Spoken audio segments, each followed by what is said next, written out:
Alright guys, welcome to the full review of Ozone 9. I have a couple of videos that compared Ozone 8 to Ozone 9. This one we're going to do a deep dive.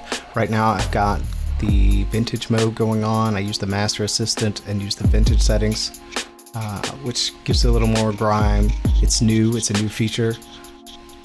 It's a little grimy, it kind of messes up your snare a little bit, honestly. I'm gonna let you listen to this for a second and then I'll switch back to the regular mode.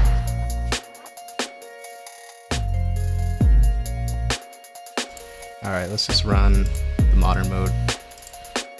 And I'll do this as a direct comparison to Ozone 8's analysis. I've noticed they're very similar.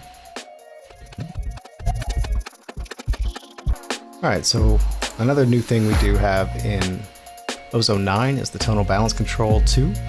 It's also, if you have Neutron 3, then you also have Tonal Balance Control 2.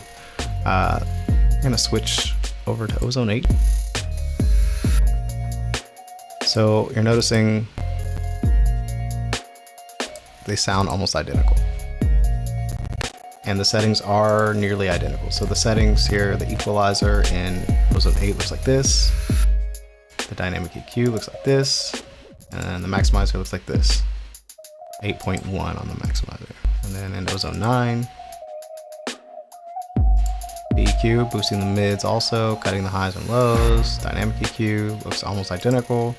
And this is about a half a decibel more limiting, so that gives you a half a decibel more volume. And it's gonna make it sound louder, which obviously sounds better, right? Alright, so let's talk about some new modules. We have the low end focus, brand new. I'm gonna stick that over here and see what it does. Boom. So it's adding like a ton of low end. If you can see it in the tonal balance control here. It's kind of stupid. It's too much, right?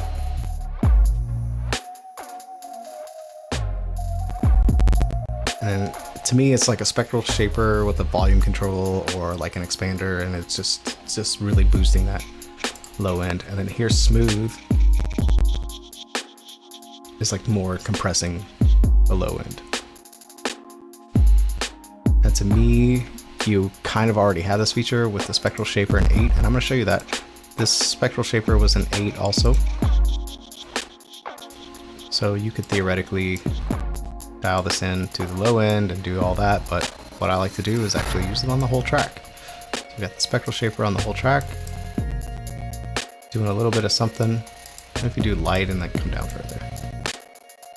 I like the idea of it like doing something all the time. And then it's really getting that balance almost all within this range, this target range. And it looks like the high end's a little hot, so we can turn this down to pull the high end down. It's gonna make this a little softer up here. Might be too much. Alright, cool, so that's new. Well, no, it's not. It's the same. Another new feature is Master Rebalance. Master Rebalance I went over in the last video. If you want to use this feature, it's great on a 2-track, but if you're using it in your main session, it's gonna use too much CPU. Instead, I would use the tonal balance control, and if you have a neutron or a relay on another track, you can change your balance this way. So if your drums are too quiet, you boost them up right here. And that's actually raising the volume of the track instead of using some weird algorithm to figure it out. The Match EQ. Alright, so we're going to go to the Match EQ. This is a new feature. Well, it's an old feature that we had in 5 that they brought back. So yeah, I wish they would have just gave it to us from the get, but what are you going to do? So the Match EQ actually has some presets. You could capture the profile of your favorite song, or you can just go in here into the preset, bass heavy, instrumental. That's what I got here, so I'll use that preset. And then I'll capture the sonic characteristics of this track by hitting the capture button. Let's give that a minute. And you can see we're already, so far with that Spectral Shaper, it's really helping us get into our target zone here. Alright, now we got this going on, and when you turn up the amount knob, oh, I didn't hit stop yet. Stop. There we go. So there's the target profile, the yellow one, and the blue one is the current profile, and this amount knob gets us closer to being the same as our target. The high end is obviously like way too much here for me. So I'm gonna, anything to the right of this is not being matched. So we'll do that.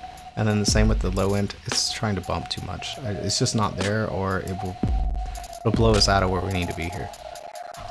All right, cool. So now we are like way in the zone here. We're like right in the zone, target zone. I think there's maybe a little bit too much mid-range added. I'm gonna dial this back a little bit, the mount to like 50. There we go, perfect. And that is like a perfect master. So I've kind of, this magic cue, like I wanted to hate it, but it really gets us there. It gets us the like the other 5% that we needed, and I'm kind of sold on it. I'm thinking about getting it. Hopefully this video helped you make a better decision on whether to upgrade or not. If you don't have 8 and you don't have ozone at all, I still recommend getting it. This is pretty powerful stuff, and can get you, you know, from 90% to 100%. I mean, it's just, you don't even have to trust your monitors. All the visuals are there, everything is there. And to me, this sounds great. And leave a comment, let me know what you think it sounds like. If you think this sounds good, this is how I would do my master for sure. If you made it this far in the video, please be sure to subscribe. And until next time, wakey wakey.